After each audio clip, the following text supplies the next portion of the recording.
So we're approaching week 6 of the college football season. Yeah, this season is mowing along. We're going into week 5 of the NFL season. I think this would be a great time to just do my first mock draft for this upcoming year, because I think it's going to be really cool to see what changes over the next few weeks, who ends up getting the number 1 overall pick, because at this time a year ago, we were maybe projecting like Shador Sanders to go in the top 3, or even Drew Aller to go in the first round in last year's class. This year, so much can change over the next few weeks. We have no idea who maybe the number 1 overall pick is going to be, because Cam Ward also kind of came up throughout last year as well. And if you go into the PFF mock draft simulator, which I am using today, they kind of have it still as their championships or Super Bowl odds. So like the Browns are picking number 1. So I just went to the actual draft order, and that's what we're going to be using today. So we do have the Baltimore Ravens picking 6th. I mean, I would be shocked if they weren't in the playoffs, even though Lamar Jackson may miss a few weeks. I would still be shocked if the Houston Texans are picking there in the top 10. And I'd be definitely shocked if the Steelers are picking 27th or the banged up 49ers are picking 30th. So if the Titans are on the clock, what do they need?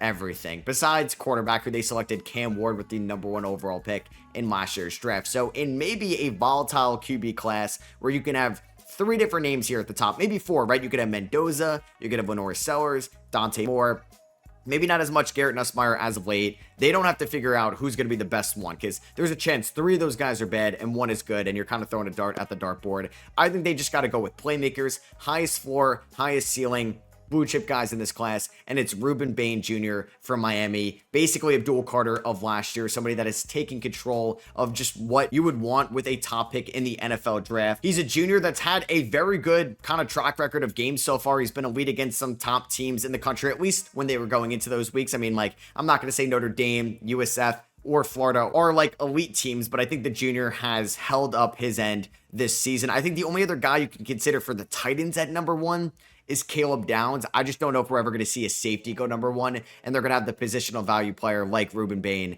go number 1 to the Tennessee Titans. Now, this is where the draft can kind of get interesting. The Saints are here at number 2. When you watch Saints games this year, Spencer Rattler has not been the main issue for this team. They have so many other problems. They're kind of like the Titans. They just need a little bit of everything right now. They can use O-line help. They can use playmakers offensively. Yeah, better quarterback. They can use a lot on the defensive side of the field. I mean, if they truly believe in Spencer Rattler, this could easily be TJ Parker, Peter Woods, Caleb Downs, Keldrick Falk from Auburn, like one of those premier defensive players at number 2.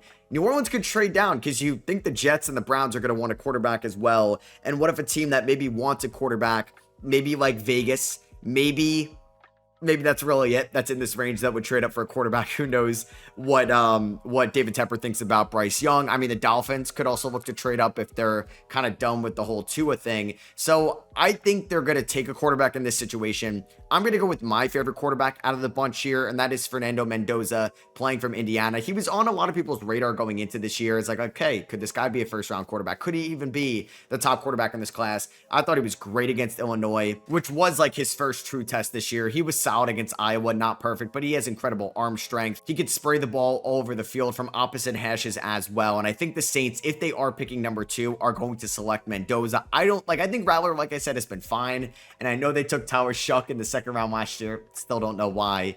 I don't think that should deter you from selecting a quarterback here at number 2. So Mendoza, gotta go number 2. An Indiana quarterback going number 2. Yeah, to the New Orleans Saints, which leaves me to the Jets here at 3. Oh man, what are the Jets do? I mean, I don't think Justin Fields has also been like their main issue so far. I mean, they got blown out against Buffalo. That was a disaster, but Fields was good in week number 1 against the Pittsburgh Steelers. He was fine in week number 4 against Miami. I think their game plan was kind of a disaster there. In week 3, they could have beaten the Tampa Bay Buccaneers if their defense kind of didn't sell later in that game to allow Baker to drive down the field. So the question is, quarterback, or do they just continue to get defensive playmakers right here with the 3rd overall pick, and you trust Justin Fields, or you trust maybe a day 2 pick, maybe you trust a free agent, maybe you trust a trade down? You just really have to love Lenore Sellers. I like Dante Moore a ton, but I do wonder if he needs some time to develop in the NFL, be a backup. I feel like whoever the Jets take at 3, most likely just getting thrown out there as the starter. Maybe Nussmeier could be like the most NFL ready, but I think that's a little high. I mean, Nussmeier honestly has not impressed me a ton this season either. And if you're going to take Lenore Sellers here, it's just off potential. I think I'm going to go with like Aaron Glenn, defensive side here. I mean, it really comes down between Peter Woods or TJ Parker. I think they would go on the interior defensive line a little bit more, and I'm going to take Peter Woods. I mean, not a sexy pick by any means for the Jets, who are picking this high in the draft yet again. I mean, if you're going to go this route, like maybe it's like a Mason Graham-Brown's route of last year, you end up trading down. Maybe you have a very clear one in this draft of Mendoza and then a decent fall off in quarterback play. I don't think if Kevin Stefanski or Andrew Berry are employed, like if they are employed going into next year, they have 2 first-round picks, one with their pick here at here at 4, and then you have a Jaguars pick later in this draft as well. They have to take a quarterback. I don't think you can run the risk of thinking Nussmeier could fall or Moore could fall, or if you think John Mateer can really come back from the injury and show that he's a first-round pick. I don't think Arch is going to be in this draft. I don't think Drew Aller is going to be a first-round quarterback whatsoever. I think they're going to go Lenore Sellers. He's got the best tools in this class, definitely the highest upside. I mean, this could be Anthony Richardson 2.0, right? Like, it kind of sounds repetitive to what we were saying going in to that 2023 draft class. I mean, it's just going to be a big second half for Lenore Sellers at LSU, home against Oklahoma, home against Alabama, at Ole Miss, at Texas A&M. They play Clemson at the end of November as well against some of these first-round defensive players. I think that they would take a quarterback there at number 4. I mean, the Browns are a good roster. Like, Joe Flacco's kind of been holding them back so far. We'll see how much of a difference that Dylan Gabriel can really make, because the defense is good. Like, you have Keyshawn Judkins, you have 2 fine receivers. They could definitely use some O-line help. But I'm going to go with Sellers here at number 4. At number 5, I have no idea who the quarterback of the Dolphins is going to be next year. You can't really cut Tua after this year, maybe next year. So you could look at the future, and like a Dante Moore, you may think that you may never pick this high again, similar to what the Falcons did with Michael Penix in the 2024 draft. I'm going to have them go Spencer Fano, though. I do believe that he's going to be the best offensive lineman in this class. He's been a starter since he was a true freshman. He's a junior now. He's got some experience on the right side and the left side, some flexibility for the Dolphins, who haven't really had a strong offensive line in a while. So, hey, if it's for Tua or the next quarterback in play, let's build up the trenches there and take Spencer Fano. I mean, if the Ravens are picking at 6, I don't know what the hell they would do. Like, this is crazy. Now, this is why I get like, okay, you could still have the Ravens picking pretty low in this draft. I mean, they're 1-3 to start off the year. You could be 1-4 if they lose to Houston. Lamar could miss 2 weeks. You don't know. What would the Ravens select here at number 4? I mean, like, I feel like you got to go defense or offensive line. I think you just got to select TJ Parker, probably the best edge rusher available. It's either Parker or Falk, whoever you prefer here. Like I said, this might be the only time we're ever mocking the Ravens here in the top 10. Like Caleb Downs could definitely be this pick as well, but they took Malachi Starks. You have Kyle Hamilton, you have Darius Washington, you have Humphrey, Wiggins, plenty of corners right now. I'll just take TJ Parker. I mean, yeah, Kyle Van Noy, not the youngest guy in the world, eventually going to get replaced, and we'll have him as an edge rusher for this team with Mike Green for the future. Here at number 7 for the Las Vegas Raiders, a team that's been off to a slightly disappointing start this year. Could they go for the developmental quarterback option in Dante Moore behind Geno Smith? I mean, this team also has one of the worst offensive lines in the NFL as well, and with Colton Miller out for a decent amount of time, it's going to be brutal to watch Essen Genti try to do anything with this offensive line play. I do like Jackson Powers-Johnson for the future, though. I think I'm going to have them go either Francis Maigoa from Miami or Caden Proctor from Alabama. I think I'm going to have Caden Proctor go here to the Raiders at number 7. They just got to go offensive line. Like, I could see the Dante Moore reasoning. I don't think there's a receiver. Like, I like Jordan Tyson. I don't think that's what Vegas should focus on with the 7th overall pick. They could also use some secondary help as well. Caleb Downs could definitely have been the selection, who I will have going here, number 8 to the Carolina Panthers. Once again, this defense, not great this year. You still have playmakers, right? Like, you have Derek Brown, you have J.C. Horn. Go get somebody that, I mentioned him at the top, like, could go number 1 to the Tennessee Titans, could go to the Jets, could go to the Saints if they didn't want to go quarterback. Caleb Downs is that good from Ohio State, and I'm really excited to watch him play in more meaningful games and better quarterbacks as we get throughout the season. I mean, they're not going to play like Oregon until like the college football playoff, where we'll see Ohio State play some good offenses and some good quarterbacks, but we get to see them play Drew Aller. We get to see them play Bryce Underwood. We get to see them play the Rutgers quarterback as well. So I'm going to have, Caleb Downs go here to the Panthers at number 8. I love that for them. Giants here at number 9. I mean, you got to feel comfortable if you're a Giants fan right now. I don't think you're going to go a receiver. Maybe you go a corner. I think they take an offensive lineman as well. Evan Neal, that's just got to end. It's just not going to work out, in my opinion, here. Maybe inside, maybe a positional change, but you have Andrew Thomas long-term. Take Francis Maigoa here. So yeah, I'm going to have them take Francis Maigoa here from Miami. Just shout out to Miami having two top 10 picks in Ruben Bain and Mayagoa. And they could have another one as well as we get throughout this, which is kind of crazy. Shout out to Miami this year with Carson Beck leading the charge. So in the top 10, we've had 3 offensive tackles go. We've had a lot of defense, not a big skill position draft compared to some in recent memory. I mean, Houston needs offensive line help as well, but like, are you going to take Connor Wu, a center, here at number 10? I don't really know about that. I mean, with Mayagoa, with Proctor and Fano all off the board, I may have them go Isaiah World from Oregon. Like, it is a little high. And I expect Houston to be picking later, and they could end up taking Isaiah World later in this draft, and that could be the match. That's what I'm just going to end up having them do. They need offensive line help, right? Like, you need to continue to protect CJ Stroud. I love this defense. Still so many young playmakers. I don't think you're going to take Jeremiah Love here at number 10, and hey, Woody Marks may end up being something. I don't know if Joe Mixon's career is over. Josh Connerly went in the first round last year to the Washington Commanders. Oregon is going to have another tackle in the first round this year in Isaiah World. I'm going to have him go over Dunker there. So we're on the clock here at 11 for the Dallas Cowboys. I mean, this team needs a lot right now as well. I mean, after trading away Micah Parsons, they're a team that has 2 first-round picks in this draft also. They have 11 and 21. I mean, I don't think they're going to take Jeremiah Love, no, at this point. So I like either Jamad McCoy, who could be the best corner in this draft from Tennessee, but I'm going to have them take Keldrick Falk because you're paying a lot of money to Diggs and Bland, and I think to make their lives easier, let's just add to this pass rush because they have one of the worst pass rush units in the NFL this year. They're definitely feeling the loss of Micah Parsons. The offense has had to keep them in every single game this season. I don't know where they would be without Dak Prescott and Javonte Williams. So yeah, I'm going to have them take Keldrick Falk here from Auburn, who had a really good game against Oklahoma this year. So we're on the clock here with the Pats at number 12. Can I get them their wide receiver 1? Can I get them Jordan Tyson here from Arizona State, who I still think is going to be the wide receiver 1 at the end of the year? It would be kind of cool in back-to-back drafts. Wide receiver 1 from last year, Tet McMillan from Arizona. This year, Jordan Tyson from Arizona State. So the first skill position, like non-quarterback off the board, is going to be Tyson here to the New England Patriots. Another team that could probably look to add another offensive lineman as well.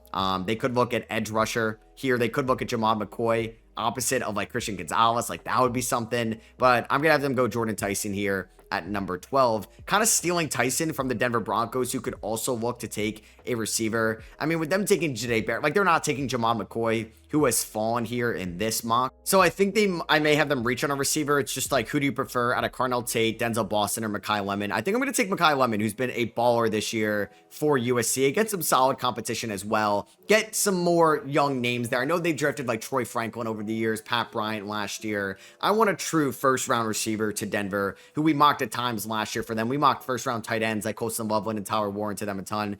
I'm going to have them take Mekhi Lemon. So here at number 14, I mean, yeah, like, there was a gap of like, none of these teams need a quarterback. I think Dante Moore is the perfect quarterback for the LA Rams. Now, I don't know. This is probably going to have to be with the Atlanta Falcons pick, which is here at 14 from Atlanta trading back up into the first round last year to take James Pierce Jr. Dante Moore looks like the best quarterback in college football, or at least one of so far this season. Somebody that wasn't going to be like the guaranteed starter this year. And I mean, it wasn't great competition to start off the year. So I'm like, okay, is this guy legit? You're hearing his name a ton as like a riser, somebody that could be a first round quarterback. And he was him. He looked calm, cool, collective, poised, made big time throws against Penn State, could do it with his legs as well. Looked like a leader out there, looked like a floor general. Or field general, I should say. And I'm going to have Dante Moore go here to the Rams at 14 to learn from Matthew Stafford, to learn from Sean McVay, eventually succeed Matthew Stafford, and LA could go something else later on. Like McCoy, probably going way too late here in this mock. And yes, McCoy could be an individual better player at his position than Dante Moore, but you can maybe find your franchise quarterback. And I believe Moore, who could stay in college another year. NIL, it's a different ball game now. We may trust Dan Lanning and what he's done over the last few years with like Bo Nix and Dylan Gabriel and what he's doing this year. But I think just like, if he could make it past like this group of guys, like if the Raiders wouldn't take him at 7, so much is going to change right between now and the draft. But like, that is perfect for LA. That's probably my favorite pick of the mock so far. The Bears here at 15. I'm taking a running back. I'm taking Jeremiah Love. They didn't have the opportunity to take Ashton Genty last year with him going as high as he did to the Las Vegas Raiders. They could have taken a Marion Hampton, but they took Colston Loveland. I don't know if they are going to eventually regret that one. We'll see. But I think Jeremiah Love could be the best running back, or is the best running back right now in this class. Maybe a disappointing running back class right now on paper. Like Nick Singleton, maybe he's even the best running back on his team. We'll see if like Jonah Coleman can maybe emerge as RB1 this year. But I think it's Jeremiah Love's like spot to lose as the best running back in the class, given what he did last year, what he did in the college football playoffs. And he's had his moments this year for sure. Easy pick here. I mean, I doubt he falls to 16 on draft night. Jamad McCoy, who has yet to play this year. So you know what? Maybe it is realistic for him to slide. He was looked at as like the best corner going into this year, but he tore his ACL in January. Still think he's going to be a first round pick. Might be perfect for Washington, who has really revamped that secondary over the last few years. 17, Arizona Cardinals. I mean, they went Walter Nolan in the first round last year. I don't know if I would have them take Caleb Banks. I don't know if they need another corner as well. I think I'm going to have them go either Carnell Tate or Denzel Boston. Maybe they'd stay away from the Ohio State receivers. So I'm going to have them take Denzel Boston. Get another target for Kyler Murray, somebody that can have sure hands. He has 0 drops this year as well. I don't know if it's going to be Michael Wilson or maybe enough of Greg Dortch long term. Give somebody opposite of Marv and Trey McBride for Kyler Murray to cook with going forward. So Minnesota here at 18, couple different guys they can go with as well. And I'm going to have them select Avion Terrell here from Clemson. Isaiah Rodgers has been great this year, but do you think Isaiah Rodgers is going to be like a cornerback 1 for the long term? Maybe he's going to be. I know he's been good this year, but we can get Terrell in there who can also just provide more depth and another like chess piece for Brian Flores and that defensive unit going forward. Cincy here at 19. Oh my God. This team, I mean, okay, so right, they take Shamar Stewart in the first round last year. He holds out. They eventually sign him. Trey Hendrickson could be off this team in a year. It's either offensive line or defense for them. I'm just going to have them take the best defensive player available, and that's Caleb Banks from Florida. I'm not even thinking about it. It better be O-line or defense on draft night for this team. I know they've gone defense like with Miles Murphy and Shamar Stewart over the last few years. But yeah, we got to keep them in games with Joe Burrow coming back at full strength there in 2025. I mean, it would be kind of cool to have like Kenyon Sadiq replace Travis Kelce going forward. Get that pass catcher, get that blocker for Kansas City moving forward. Best tight end in this class by far, it feels like, at least until somebody emerges. Maybe it's Max Clare, maybe it's injuries from Texas, Eli Stowers from Vanderbilt playing with Diego Pavia.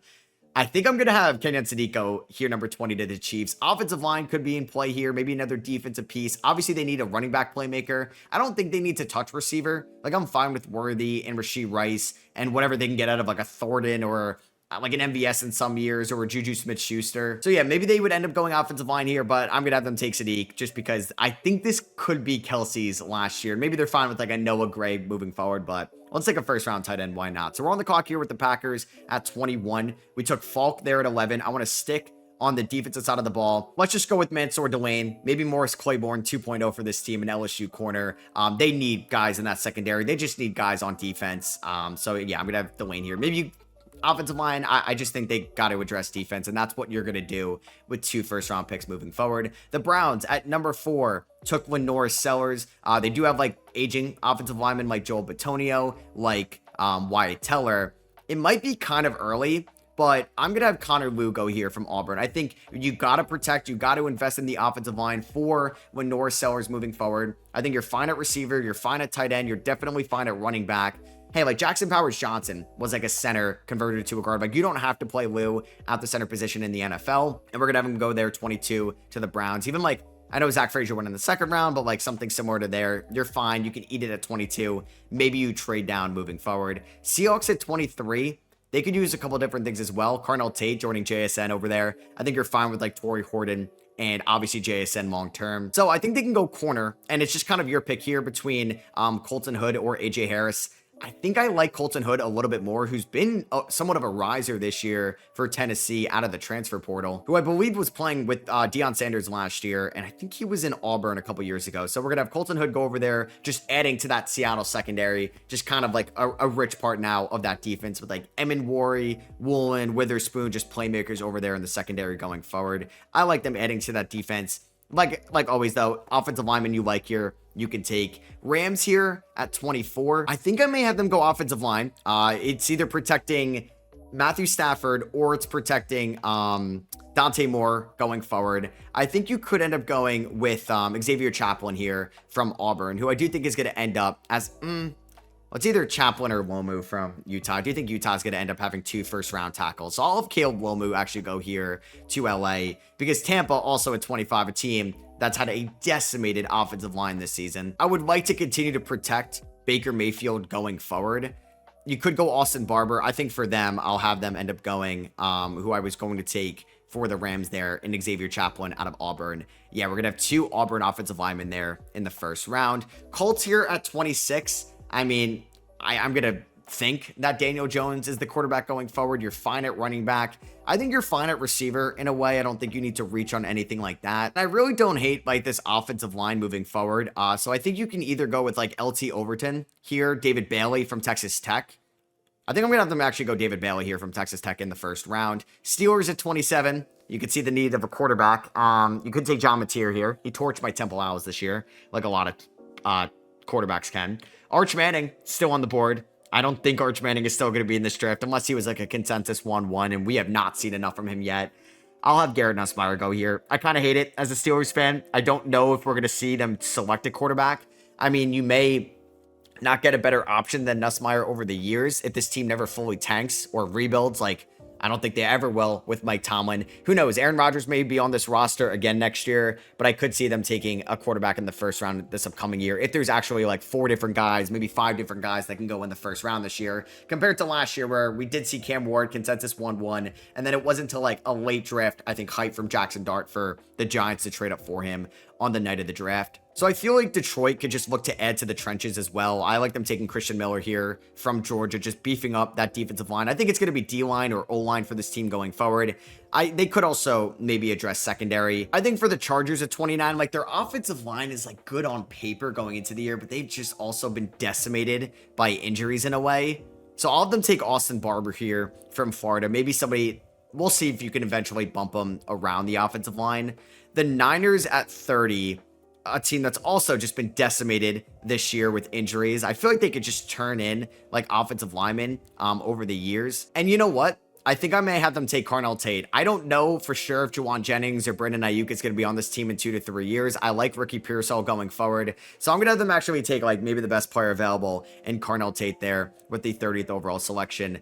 I feel like the Eagles could just continue to add to like the front 7 moving forward. I mean, this is a team that's been drafting extremely well over the years. Maybe if they actually think that like AJ Brown could get moved, they would try to get Carnell Tate or somebody like that in this draft. I'll keep AJ Harrison State, Cooper DeJean, Quinyon Mitchell, Andrew Makuba, Reed Blankenship in that secondary moving forward. And then here with the Bills at 32, a couple different options you can go with Buffalo as well. I think I'd like to, I don't know if I could trust Matt Milano moving forward with his health. So I think you can look at Arvell Reese from Ohio State or Anthony Hill here in the first round. I'm going to have Arvell Reese go from Ohio State here to Buffalo in the first round. So that is going to wrap out my first mock draft of the season. Man, I'm so excited for just like the college season to ramp up, conference play going on. You have the conference championships, the playoffs. I know we're only in week 6, and this may be my, I think, last mock till maybe like after the trade deadline, like later in the NFL season as well. These guys are going to go up the board. Some of these guys will go down the board, but this is what I came up with. So if you guys did enjoy this mock draft video, if you did, I'd appreciate you dropping a thumbs up. Maybe let me know some guys that I didn't even bring up to the table that I should watch more this year throughout the college season. Let me know what your opinion is on the quarterbacks in this upcoming draft as well. Do you like Mendoza the most, Sellers the most, Dante Moore? Maybe you're not sold on any of them. Let me know down below. Hit that subscribe button if you are not already. Catch you guys in the next one. Peace.